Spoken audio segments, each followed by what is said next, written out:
panel portion, but feel free to turn on your video if you want to be present, but don't feel like you have to turn on that video. Feel free to snack, hydrate, have lunch, lay in bed during the event, do whatever makes you comfortable, and just be ready to listen and learn. So let me go ahead and pass the microphone to Nina so that she can introduce our awesome panelists. Yeah, thank you so much, Ollie. I'm super excited to introduce the members of our panel. So here they are. We have Dr. Miriam Vuckovic, who is an international health professor at Georgetown in the School of Nursing and Health Studies. Here, she teaches at both the undergraduate and graduate levels and serves as the director for the Bachelor of Science Global Health Program. Dr. Vuckovic has worked for German development organization GIZ in the field of reproductive health, HIV and AIDS control, tuberculosis, and malaria control in both Germany and Tanzania. Dr. Vuckovic's research includes reproductive and maternal health, as well as urban health issues. Next up, we have Martha Antonio, who is a 26-year-old young woman from Namibia. Martha is a leader at the Young Women Empowering Network. Her organization aims to improve living conditions for young women and girls living with HIV in Namibia through sexual and socioeconomic empowerment. For example, one of her initiatives supplies sanitary pads to girls in order to keep them in school. Additionally, Martha is a student nurse at iCare Health Training Institute. Her passion is to work with adolescent girls and young women to prevent HIV and improve the lives of those affected by HIV and AIDS through storytelling. We have Armel Silva, who is a young activist from the Comoros Islands who is passionate about youth education. Armel is the key educator at the NGO IMARA African. Through STEM, arts, and leadership, IMARA empowers youth in Comoros with the skills to innovate and build a better present and future, both locally and globally. Armel is also heavily involved in the Southern Africa Youth Forum, the Sex Rights Africa Network, and various other youth leadership programs. Outside of activism, Armel is a committed soccer player in the Women's League of Soccer in Comoros and a senior English literature student. She envisions an Africa that empowers its youth into leadership and responds to the needs of its people. And last but not least, we have Dr. Deneen Long-White. Dr. Long-White has 30 years of experience in public health with specific expertise in maternal and child health. During this time, she has worked with numerous organizations to develop and implement public health programs for youth, infants, children, and women of childbearing age. She continues to work with national and DC-based groups, including the DC Preventative Health Series Block Grant Advisory Committee. Additionally, Dr. Long-White serves as a peer reviewer of several journals and teaches at Salisbury University. Dr. Long-White's greatest joy is seeing her students realize their goals and making a difference in the lives of others. I know I speak for myself and the entire IYLC when I say I'm so excited to hear from our panel. And to start it off, I'll pass our first question to Ollie. All right, thank you so much, Nina. I would like to go ahead and start by asking Dr. Vuckovic a question. Kind of in your experience working in global health and working in the academic field of global health as well, how have you seen social factors such as disability, race, darkness, colorism, or poverty and class affect maternal mortality in DC or in the places that you've worked? Hi, Ollie. Hi, everybody. Thank you so much for inviting me. That's very kind. Yeah, it's a very big question. If we look at the US as an example, and I think Dr. Long-White will probably be more able to speak about DC specifically because she works in DC, but in general in the US, if you look at maternal mortality, for instance, just as one indicator, the US has a pretty high maternal mortality, higher than any other developed country. And actually it's been rising for the last 30 years instead of falling.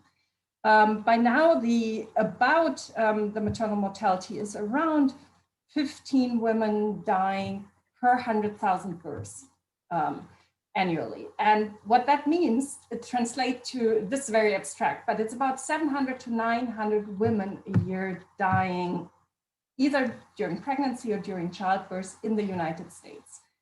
And 15 per 100,000 births doesn't sound high, but if you compare my native country, Germany, it has a maternal mortality of 6 per 100,000. So it's more than double. But what is really, really, really scary about this, if you disaggregate this data and you look at different racial groups in the US and economic groups, you see huge disparities. So for white women, for instance, the maternal mortality ratio is around 11 per 100,000. And for Black women, it's 3 to 4 times that much. So you can see there's, for instance, I pulled some data in Texas, for instance, for Black women, the maternal mortality is 56 per 100,000. In New Mexico, 83, the data I pulled. In New York, 57. In Georgia, 50 per 100,000. So this is very much, unfortunately, on par with many middle-income countries and even some low-income countries. So there's a huge disparity if you look at racial groups.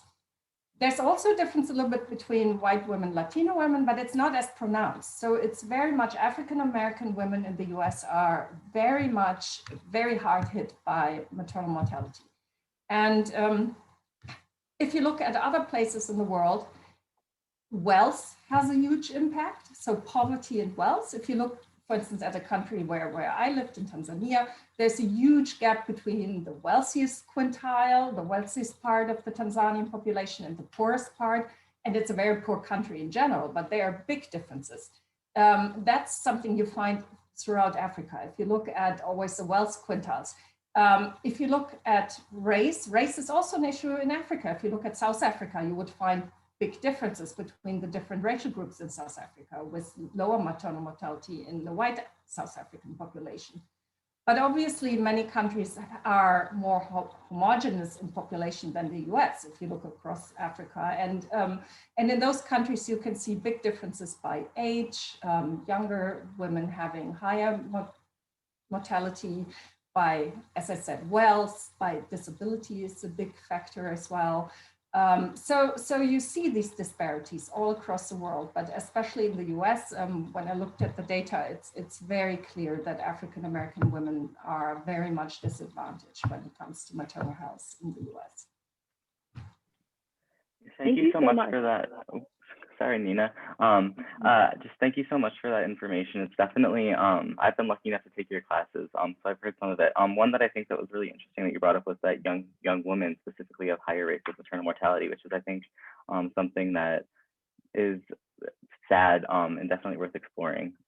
But thank you for that information. Yeah, we'd love to hear your global perspective, but now I'd like to turn it over to Dr. Long-White and talk more about their experience working in the US and locally in DC. So my question for Dr. Long-White is, what are the most prominent social identifiers of poor maternal health that you've come across in your work? Well, surprisingly, I know starting out when I began looking at this as a younger woman, I was rather surprised how much it mirrors countries or lesser developed countries right here in Washington, DC. And I couldn't understand why in our nation's capital that we have, once again, African-American women that have higher rates of maternal mortality. They have higher rates of infant mortality. When you look at some of those social determinants of health, definitely it is connected to income and wealth, education. But I have to say that for education, one of the, I don't have the citation right now off the top of my head, but one of the things that I first learned about in researching this years ago was that you take an African-American woman like me. I think I'm pretty well educated. My family, we're not rich, we're far from rich, but I think, I would say we're maybe middle class. But if you look and you're doing an analysis of a white woman who has the same characteristics as me, I'm still 3 to 4 times more likely to have a maternal death, or twice as likely to have my infant die before my infant turns 1 year of age. And that really blew my mind when I first started researching this aspect of maternal and child health. And then digging deeper, looking at, Washington, D.C. And for those who aren't familiar with the way Washington is set up, we have 8 wards. And there are 2 specific wards that have the highest infant mortality rates, and 4 that always are up there in the highest infant mortality rates, as well as the maternal mortality rates. And those wards are 7 and 8. The top ones, 7 and 8, kind of rival each other, if you want to use that word. Every year, it's one or the other that has the highest infant mortality rate and highest maternal mortality rates. And then the others are 5 and 6. And coincidentally, geographically, they separate themselves by a river. And those of us who do research in DC and live in DC refer to Ward 7 and 8, and some of 6 is east of the river. And, unfortunately, we see a lot of high poverty, education levels, fewer percentages of individuals who have a high school degree compared to other wards that are, say, west of the river, and particularly Ward 3, which happens to be the richest ward, I would say, per income in Washington, D.C. Very low infant mortality rates, maternal mortality rates in those wards. So definitely the social determinants of health operate in Washington, D.C. when it comes to those women, those families who are impacted by maternal mortality and infant mortality. Some of the very same things that I'm sorry if I pronounce your name wrong, Dr. Vuckovic has mentioned is also here. And some of our maternal mortality rate, our infant mortality rate really rivals that of other countries. And you just have to shake your head, because it's like, aren't we supposed to be the richest country in the world? Aren't we supposed to have the best technology?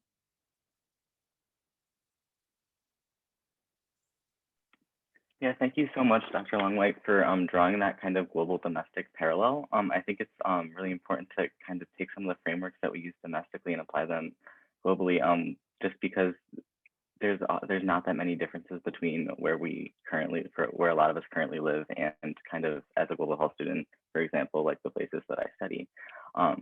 I also think that your discussion of the geographic determinants of maternal mortality are really interesting, especially as someone who goes to school in Ward 3 of Washington, D.C., so which is a very affluent place to be living. So it's always kind of interesting to see that there's the discrepancies between where I live and where other places in the same city. So yeah, thank you so much for that perspective. I would love to go ahead and ask Martha a question. Martha, I would love it if you could tell me some of the challenges young mothers, specifically those who are also HIV positive, face, and how have you contributed towards interventions that have been effective for your community?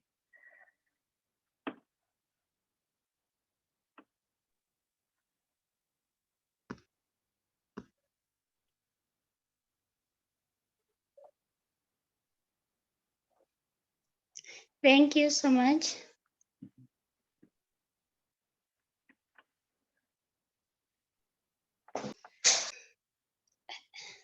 So under our organization, can you hear me clearly? We can hear you.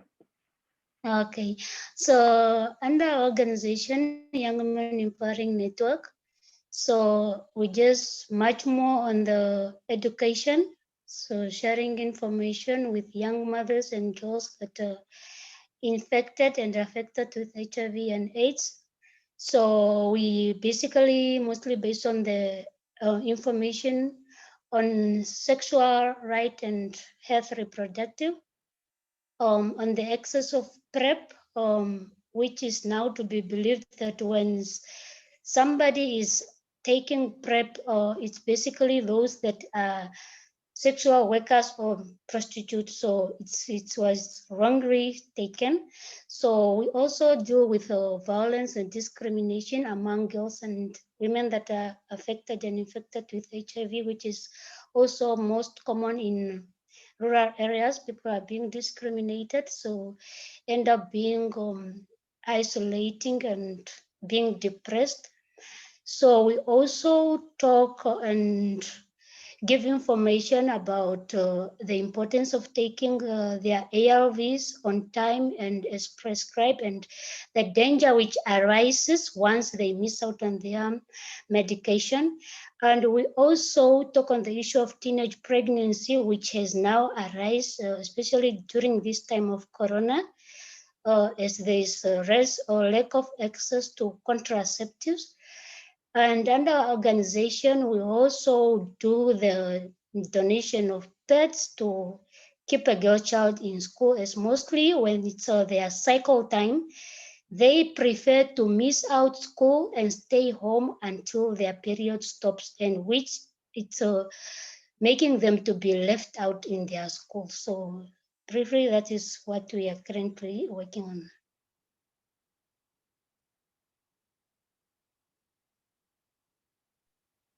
Thank you. Thank you. Thank you so much, Martha. I loved hearing about the work that you do, and I know that Armel also uses education, provides contraceptives, and does a lot of community building and storytelling within her organization, IMARA. So we'd love to hear about how these different factors have helped your organization move forward, and what's worked for you and what's not. All right.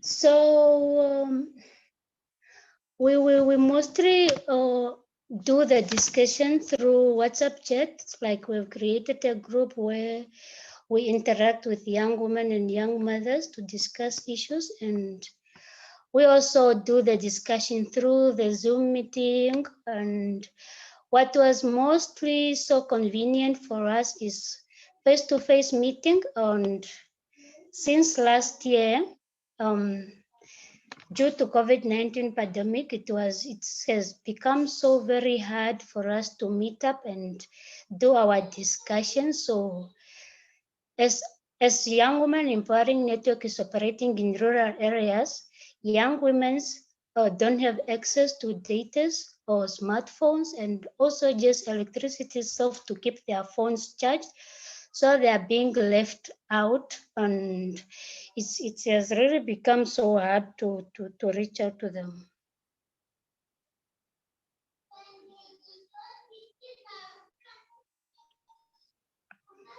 Thank you, Martha. I'd love to hear from Armel about how their organization has been working and what barriers to access you're currently experiencing with IMARA.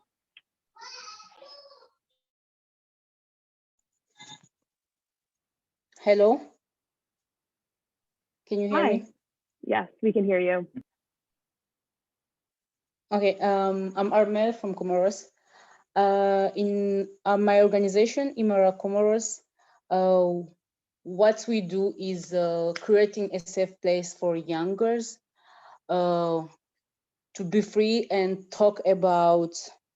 We started with the menstrual health, and then from that they were free to talk about other issues about their health, and also it has impacted and helped others to come and talk to us about, because we know that being a country like Comoros, with a Muslim country, it's like a taboo talk about contraception or any issues related to SRHR. So we've created that space with the young girls, which has worked because it has led other people to come to us and talk about mental health and any issues related to the SRHR issues.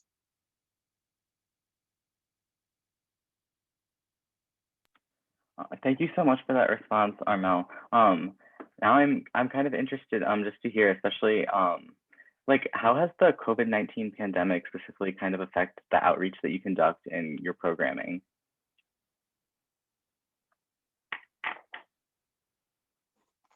Okay. As we say that in our organization, we really focus on STEM, science, technology, engineering, and mathematics. We do arts and leadership. But with the COVID pandemic, we know that it was a time for us to show our talents. So we've created another way for the young to be motivated, so that we have created a platform, but locally, like we were making exercises, so we're sending them copies to do exercises and come back. We also have come up in our community to create this tip it up and hand washing. It's made locally in order to help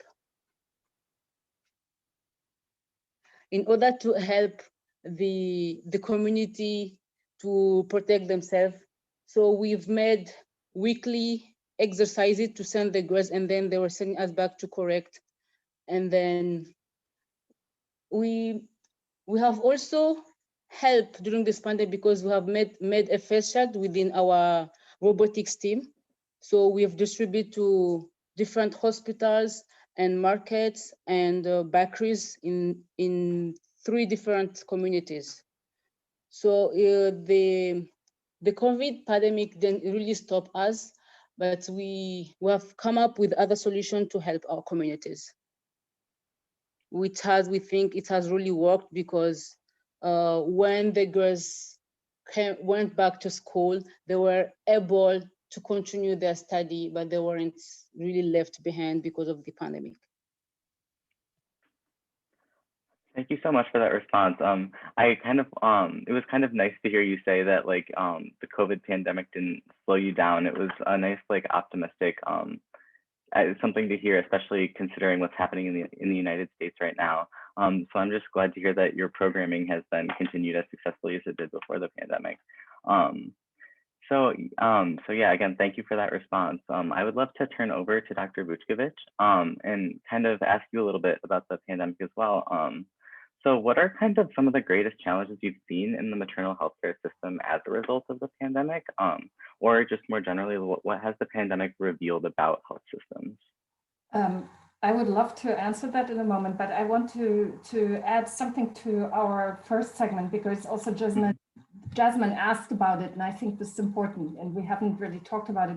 She asked, the social determinants do not truly determine a Black birthing person's mortality risk. Where does the risk come from? And we haven't really answered it in the first part. And I just wanted to say, with regard to the US now, there are many things going on why the US, we're trying to figure out why the maternal mortality is so much higher than in other developed countries. And one part is that our healthcare system here is very fragmented. There's not one national healthcare system.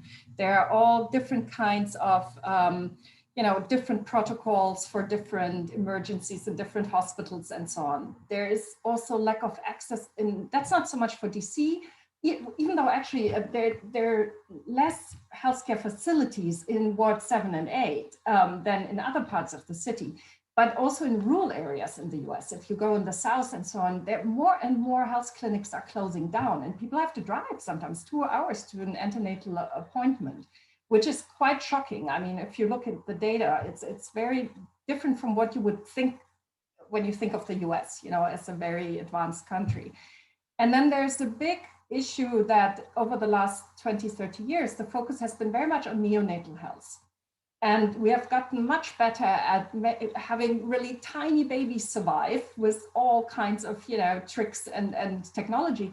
But the maternal health, it has been kind of taken for granted that moms are fine, and they're not. And one thing that is, when you look at the Black experience, it's definitely, there's a lot of evidence, and also, the feeling that it is rooted in institutional bias in healthcare, and that Black mothers and Black pregnant women do not get the same treatment necessarily, and they are not been listened to all the time, and they are not being treated with the same respect. And respectful maternity care in general is a big issue around the world. But this is something, you know, and in my class, and my students know that I give the example of Serena Williams, who is so well known, and she almost died in childbirth because she told the doctors she knew what was wrong with her, but the doctors didn't really listen. And she was saying, you know, if this happens to me as you know, very world-class tennis player with all the resources, what happens to a poor Black mother in the Bronx or in Mississippi, or if she goes in and she tries to tell the doctor she has some symptoms or some pain or whatever, and people might not be listening to her as much. So there are a lot of different things going on, you know, on the systemic level, the health system, but also with really attitudes towards Black women and girls. And so just, Jasmine, I wanted to answer your question, and I'm sure Dr. Long-White knows so much more even about that because that's her area of work, but I didn't want to leave that unanswered. And then Ollie, with regard to COVID, I mean, one of the big issues, and already I think our two guests from Namibia and the Comoros alluded to it, especially Martha, there is definitely a disruption in access to contraceptives, to family planning. A lot of programs that are not maybe considered essential have been scaled back, and especially last summer in the first lockdown phase, a lot of global health programs and local programs did not continue in their usual business because they either had lockdown or they really focused on putting the resources into the COVID response. So this is something we have seen all around, you know, that if you can't move freely, if the services aren't open, all these things have an impact on antenatal care attendance as well, for instance. Then giving birth in a healthcare facility, something that we very, very much value and propagate to achieve safe motherhood. If you cannot go in with your partner, with your relatives, if it's sealed off, if there are lots of barriers to maternity care during the pandemic, that could also contribute. So I looked a little bit, even FPA has already, you know, written on their website a lot of, you know, things that they think are impacted by COVID. Obviously, we're still in the beginning of the pandemic, but to really evaluate the data with regard to the negative impact of COVID. But we already see it across a lot of areas with regard to access, especially, and family planning is vital, because if you don't have access, you might get pregnant, unintended pregnancy, which increases the risk for all negative maternal outcomes, including unsafe abortion. So it's a real big issue.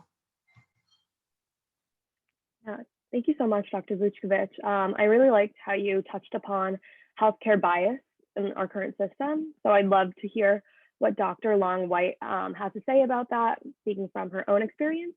And we'd also love to hear about how your programs address healthcare bias, as well as how they're adapting to COVID.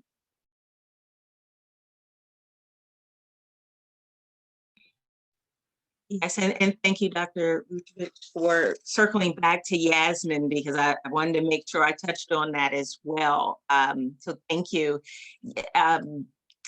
In regards to healthcare bias or biased in the healthcare system, there definitely is bias. When we conduct research to try to look at the differences in how we are treated, when I say we as a collective, and then dissect, drill down to the differences, definitely African Americans are more likely to report a negative experience with their healthcare provider.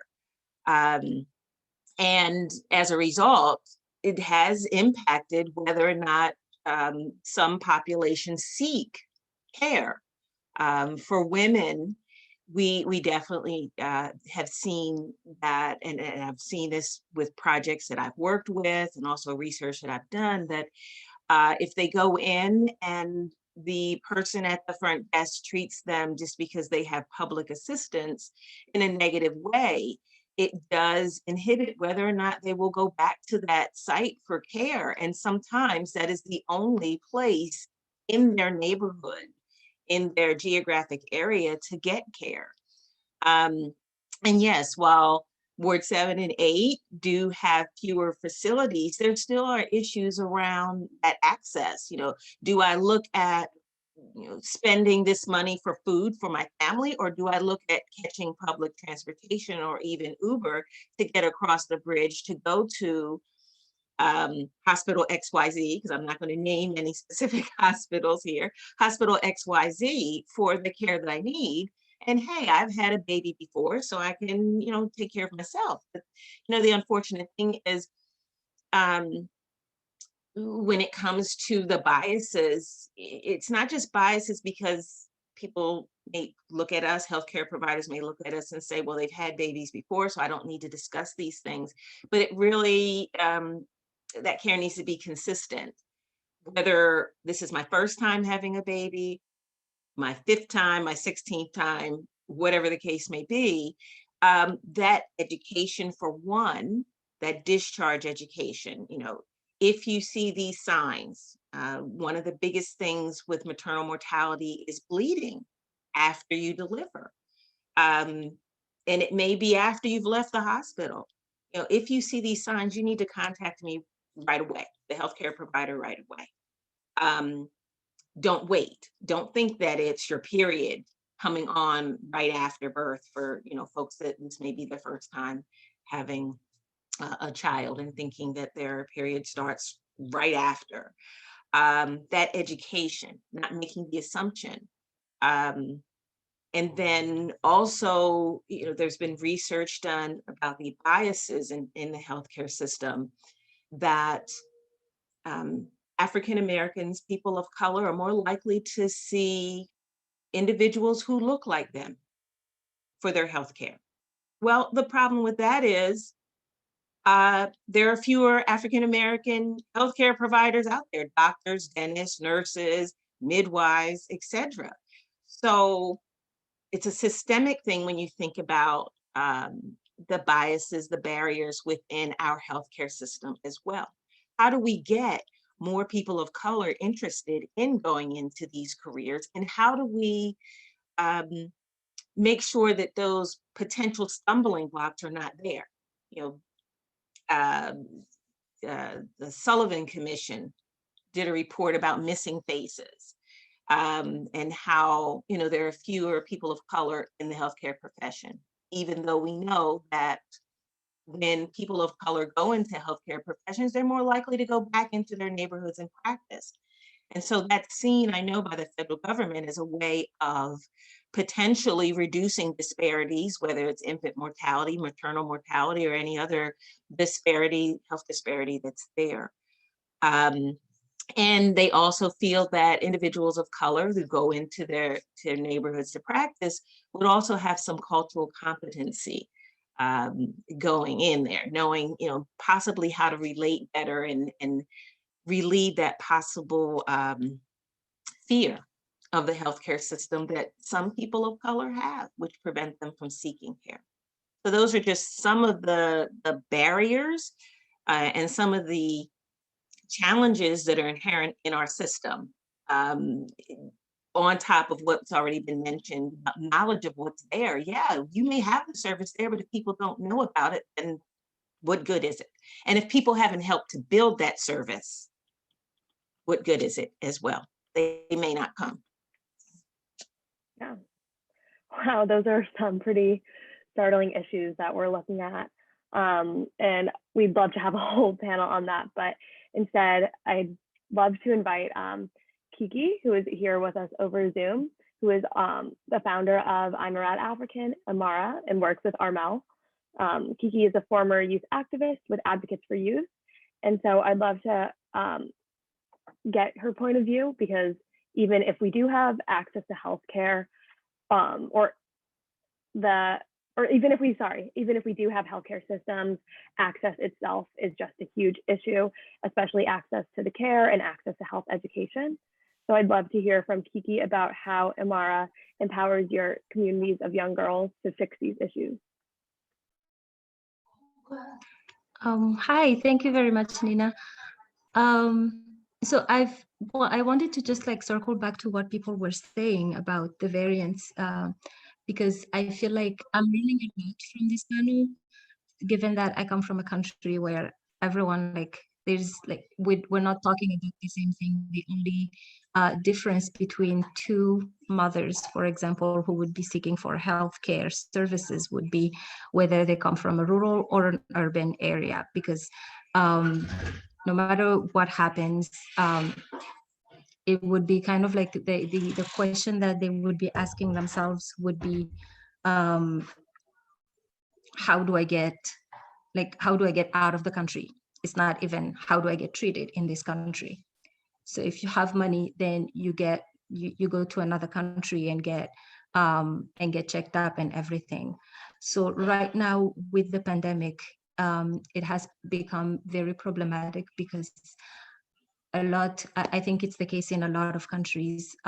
There's more domestic violence, sexual violence, resulting in more pregnancies. And right now in Comoros, it went from 40% to 76% of like girls getting raped, getting pregnant, and all that. And because they cannot, because abortion is not an option, because there's just like really nothing that they can do. Those girls, the majority of those girls are having like resorting to traditional methods. So they're drinking different concoctions that are supposed to help them abort.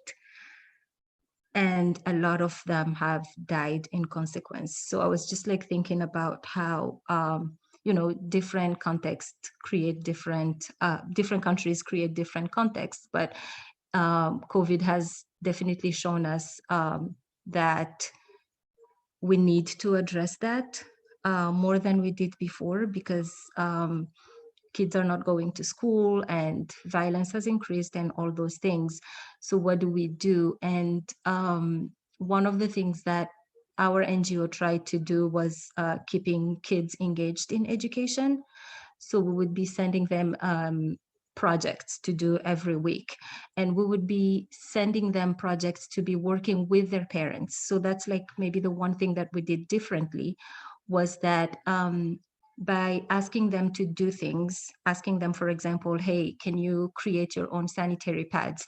Can you show us, for example, like map out your menstrual cycles and all this. So it would be just random projects. But what we did is that we made sure that whether their parents were educated or non-educated, the kids had to work with them.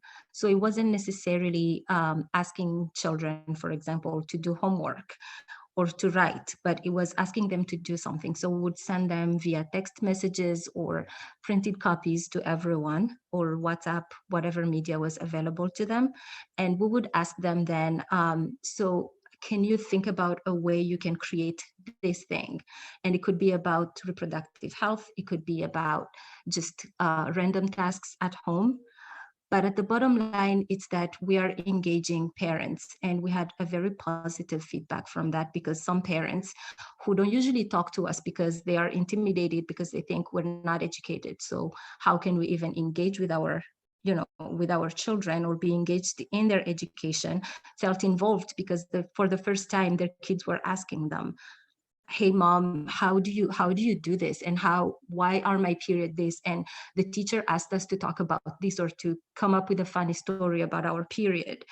And so that sparked that conversation, and that started like just giving them some like that avenue, that platform for them to communicate with their parents. And we know it's not going to change the world, but it did change in that for the first time since we've been doing like SRHR work, it was the parents themselves who came to us and were like, we really appreciated what we did, and we had a lot of fun working on this project, and we had a lot of fun trying to figure out why I had my period when I was 9, when my kid had them when she was 15. Like, that was crazy.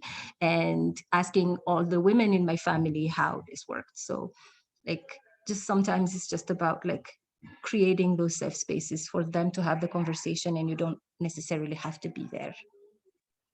Yeah, I mean, we really appreciate all the work and effort that you're doing in all aspects of your community, not only just to support young girls and women. And I'd love to hear from Martha about the work that they do, and more importantly, to back it up, Martha, how does international funding currently support your work, and what works better, or what would work better, or what works worse?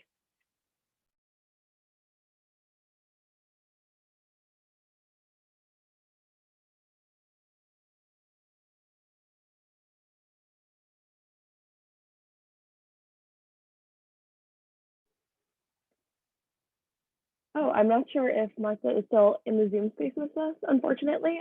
Instead, I'd like to follow up back to Armel and to just ask about how international funding is currently supporting your work.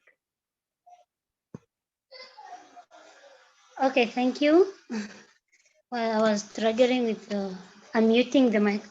So the Young Women Empowering Network, as I have said, was founded in 2013 and just got registered under the Ministry of Health and Social Services in 2016. So ever since, our organization was never funded, and so even if we apply, we do not meet the policies and the qualifications that are needed for an organization to be funded. So what really works better for us is to have an organization's donors and funders to at least recognize new and small organizations such as ours, the Young Women Empowering Network. So even if we do not meet this qualification, at least to be met halfway. So we reach out to the people, as Young Women Empowering Network is operating in rural areas, as I have mentioned earlier.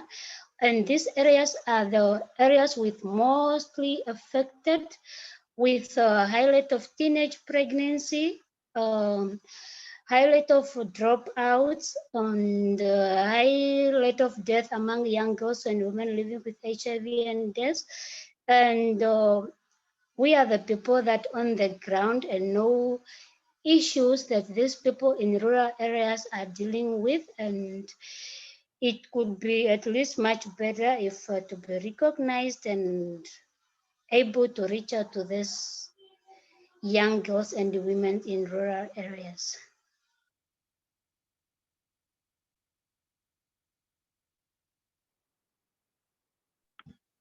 Yeah, thank you so much for that response. I think that it's kind of interesting to hear about your funding situation right now.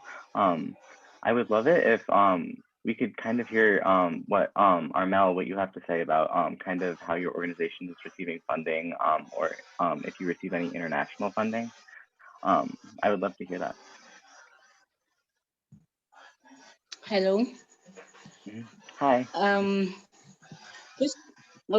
First of all, I would say that in my organization, we never had any international funding, and I would say in the country about the contraception or any SRH issue, because I would say in our own perspective would say that it's because people are saying that we are part of the Arab League. We are Muslim, so those are things that are very taboo. So I would assume that the donors never also try to ask or fund because they think that we won't accept it. So we would say that it's for the donor to send the framework. It's not about to come and teach people how to have safe sex, but how to protect themselves. So I think it's for them to change the framework and also to ask, because we'll assume that donors may not ask because they're assuming we are Muslim. So those are things that Muslims don't do. So it's to do the first step. Yeah, so those are my view on that.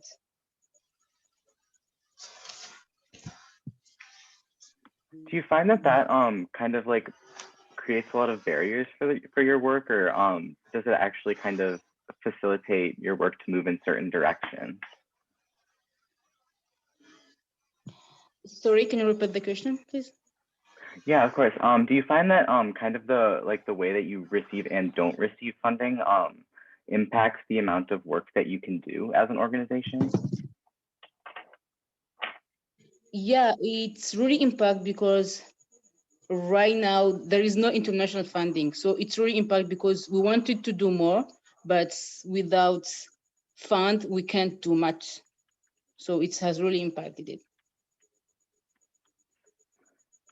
All right, thank you so much for answering that question. I definitely think like the funding question is something that we're like interested a lot, especially as like people who are living in the United States and are like responsible for providing a lot of international funding for health, and also responsible for kind of providing a lot of international funding that has certain restrictions on it for maternal health.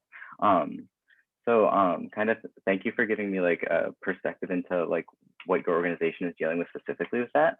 So I would love to go on and ask Dr. Vuckovic, kind of we spoke earlier about some of the challenges and potential opportunities when it comes to funding at the international level, and we've heard a lot about that from both Armel and Martha. But I was wondering if you could explain some of the restrictions imposed through U.S. or international sexual and reproductive health and rights funding, just through like the Global Gag Rule, for example, or in kind of the impact on communities in the Global South that you've seen, and also that you've heard from our other speakers. So I think many of you might have seen that yesterday, President Biden took down again the Global Gag Rule that was put up by the Trump government 4 years ago. And this has been a game going back and forth basically since Ronald Reagan. Whenever there's a Republican government, they put what is called the Global Gag Rule into place, and every Democratic government has taken it down the day they started office, more or less. So this Global Gag Rule says basically that the US government funding through USAID and other big funding streams cannot go to organizations in other countries that basically have anything to do with abortion. Meaning most organizations working on sexual and reproductive health, they might not necessarily provide abortion, but they might provide counseling services. They might, help women find places where they can have a safe abortion, or they might lobby for legislation to make abortion easier in order to be safer. And so for the last 4 years, the US was not allowed to fund any of those organizations. And these are really important and big ones, including something like the Planned Parenthood Federation, including UNFPA didn't get any funding, and many others. So this was a huge blow in developing countries throughout, all around the globe, because that's a big source. US funding is really important for family planning programs and sexual reproductive health and rights programs, HIV programs. And so this should get easier again from now on, since yesterday, but it is a longer process. It's not that easy, to reprogram everything. And doing this every 4 years or 8 years is crazy on top of it, because the poor partners and organizations in country have they don't know. It's very hard to predict the funding that will be coming from the US. And from now, we don't know the White House 4 years from now, right?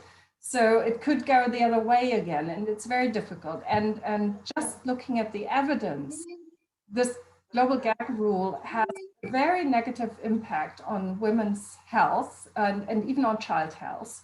It a drop in access to modern family planning methods.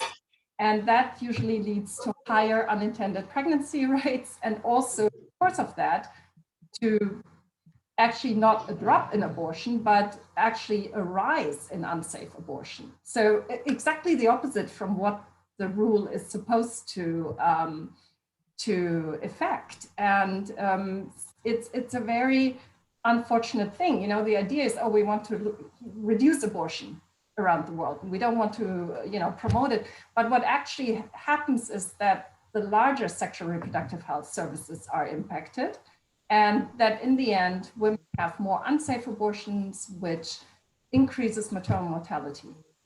And even for women who don't get an abortion, what happens is that more pregnancies, they might have a higher risk of maternal mortality just by giving birth more often. And then they also have less resources to put into the raising of their children because they have more children. And that can also lead to worse child health and higher child mortality. So there's quite some evidence showing that this gag rule has only, unfortunately, negative impacts on countries. And so hopefully this will get better from today again, but it's not a long-term solution. It's going exactly order this direction and that direction. And we would really need a more stable, legislative solution to this and not having, the next government reverse it again. So it's a big impact, big issue.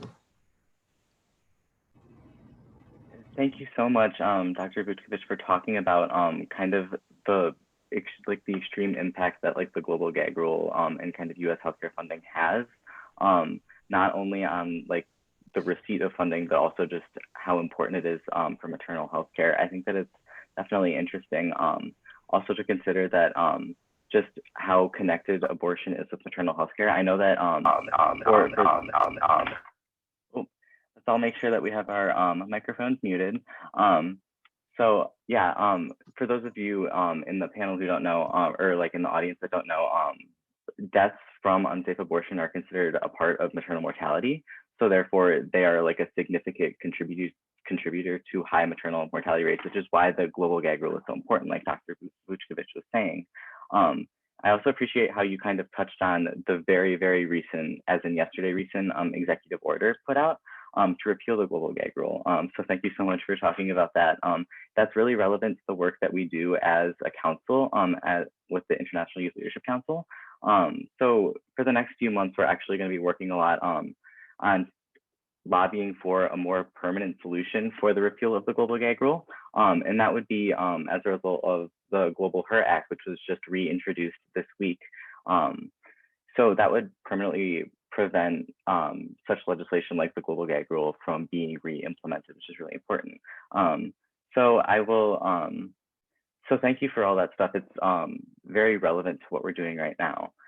But with that response, I will go ahead and wrap up the panel that we've done so far, since we're getting a little bit short on time, and I would love to hear some questions from the audience. I'm sure that I speak for everyone in the audience on the panel when I say thank you to our wonderful panelists. I really liked hearing about how kind of bias creates barriers to healthcare and health education, both in DC and abroad, and kind of the different types of bias that we see. And I think we heard a little bit about that from each of our speakers.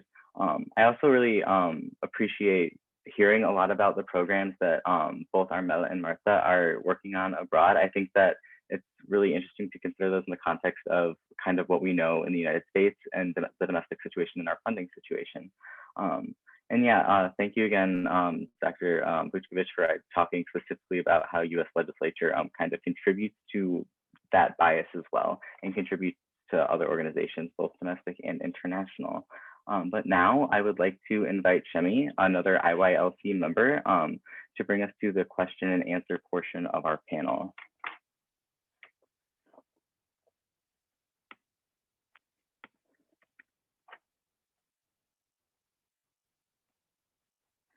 Shemi, I think you're muted. Oh, thanks. Hi, everyone. Sorry about that. Oh, I think I couldn't unmute myself for a minute. Thank you so much, Ollie. Thank you so much, Nina. Thank you so much to our panelists. I really enjoyed the conversation. And yeah, really great insights from everyone. So I know some people already put questions in the chat. If you have any other questions, please feel free to put in the chat. I know most questions have been answered by our great panelists already, but please submit more questions. We're here to help. They are here to help you answer the questions as well.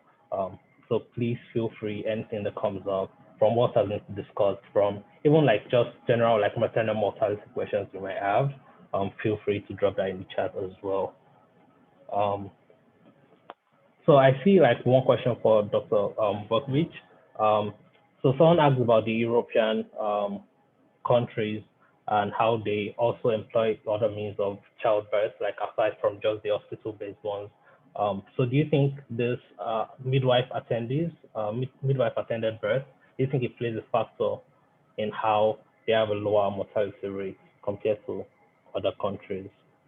Yeah, I think that's absolutely true. And in a moment, I want to give over to Dr. Longwhite to talk about it, maybe because she also in the chat talked about doulas. But just from my own experience, you know, in Germany, everybody gets to work with a midwife.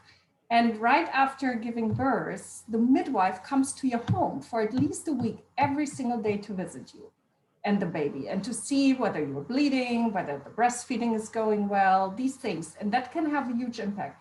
I got to move here to DC 8 months pregnant with my first child. And so I never had that experience. I was here in the hospital with my doctor, and then I was by myself for 2 weeks at home, trying to struggle, you know, figuring everything out, and then going back after 2 weeks to see my OBGYN and to see the pediatrician.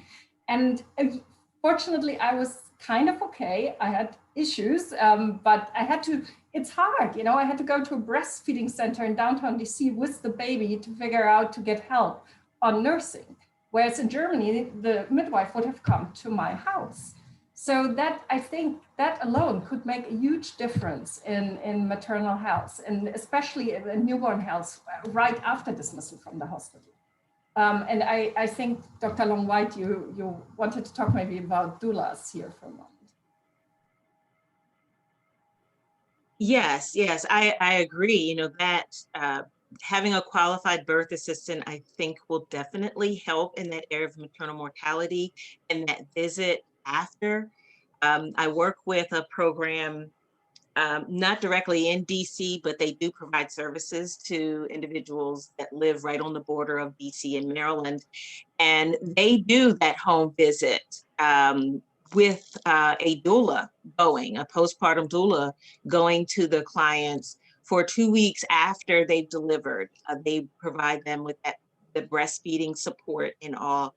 They make sure that not just the baby is looked after, because you know, I love babies, but mom needs to be looked after too. We oftentimes overlook her needs and the rest of the family needs, but her needs to make sure she's healthy. And, you know, waiting for that 6 to 8 week postpartum visit could be too late.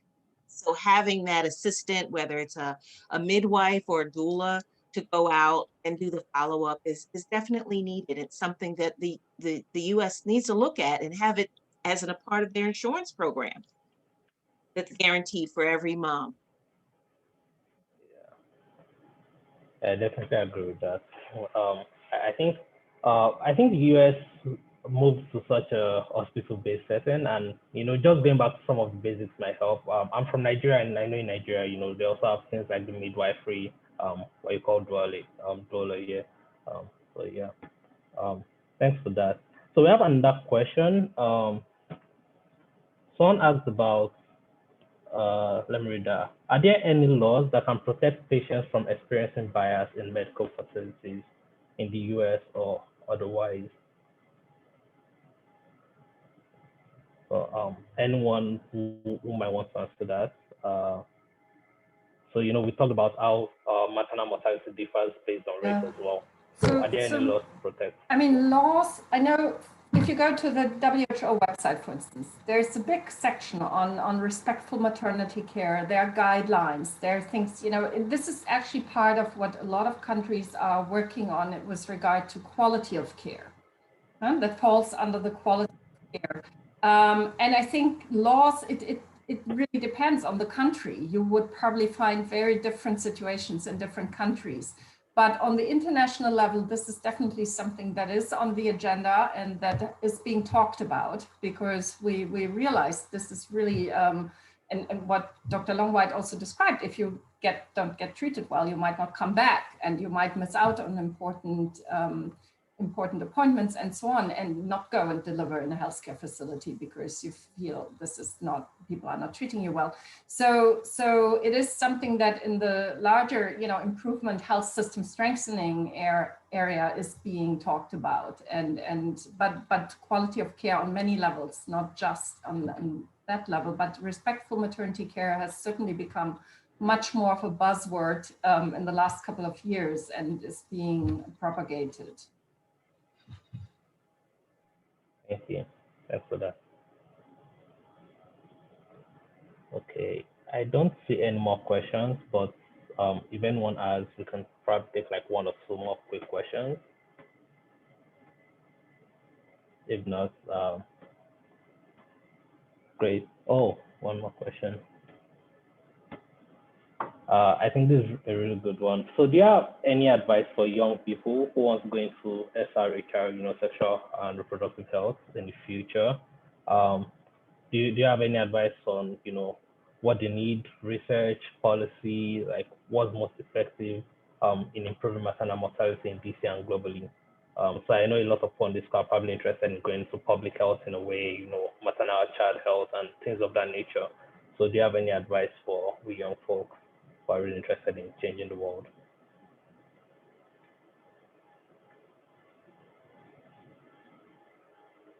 Dr. Longwai, do you want to go first? Oh, you're on mute. So my advice is go for it.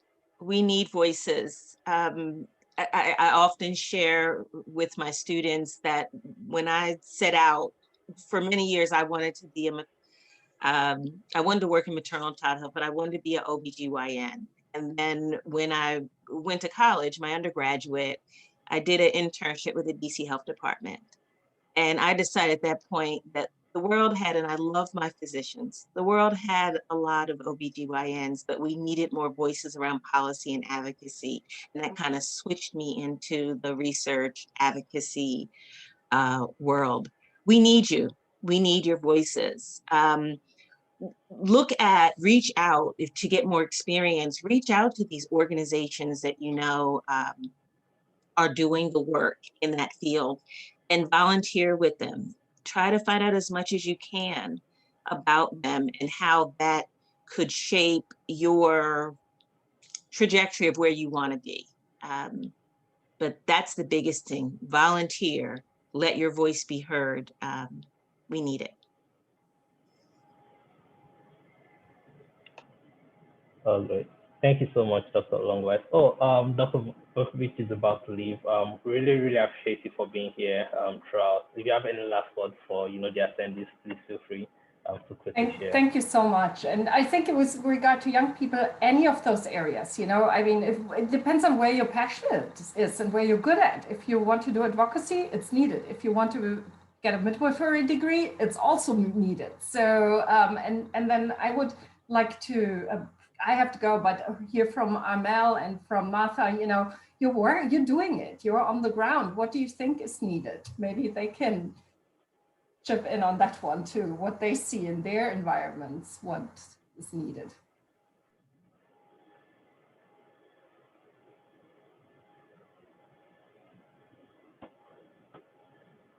Yeah, Amel, I'm not sure, can you still hear us? Okay, probably having some connection issues or something. Okay, is Martha still with us? Or if you want to chip in as well, I think that would also be really appreciated. And I know you do a lot of advocacy work on ground. Okay.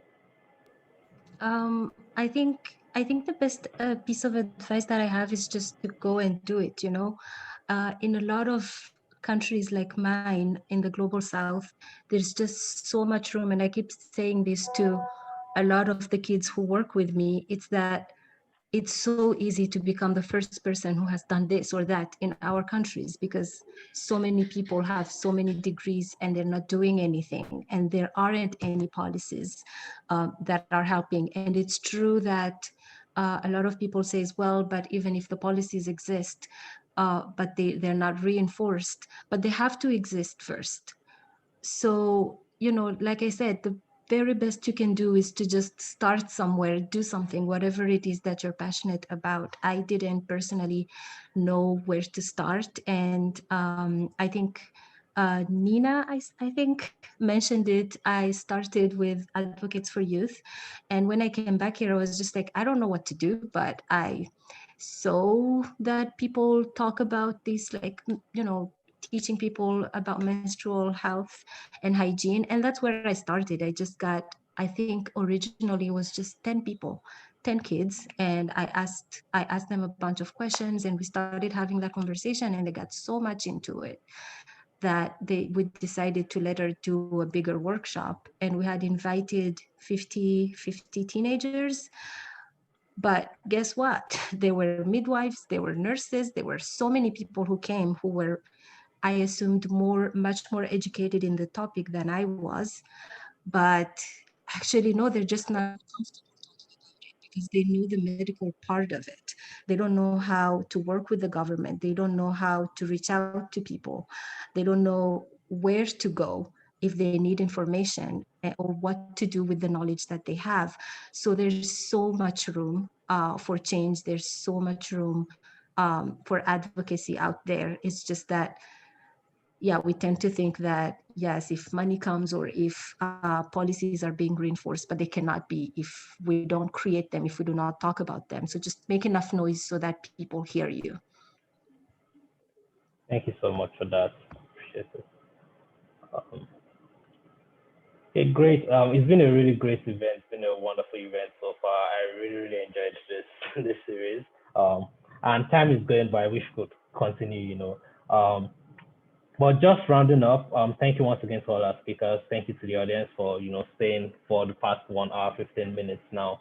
And I really hope everyone has been able to learn more about the policies that can support maternal wellness, learn more how to get involved with this activity as well. And recently, President Biden actually gave an executive order to repeal the Global Gag Rule, which is a rule that prevents funding from going into abortion services abroad. And while this is really good, there's still a lot more work to be done with regards to global health, with regards to maternal health worldwide. And you can really get engaged with it through IYLC and through Advocates for Youth. We have ways for you to get involved, and one of them is through advocacy. We're having an advocacy training coming up, and you get a chance to speak with legislators. You get a chance to speak to members of Congress and their staff, so wherever you might be from. And given the pandemic, we can still do that virtually throughout the month of February and March. So I see that Sia just dropped the link in the chat. Please click on that if you want to get involved. Click on that if you want to advocate for maternal health worldwide, want to advocate for things like this to make the world a better place. So yeah, keep in touch with us. Also, we'll be sending a follow-up email to everyone who registered for these. Just keep a lookout for that. We'll give you more information about the global health advocacy, and we should be sending a recording of this video. And I also saw that Dr. Longwhite was asking how to get involved, so look out for that email. You get more information about IYLC, about Advocates for Youth, and how you can advocate, to make the world a better place for everyone around the world. So thank you all so very much, and have a great day. I appreciate it.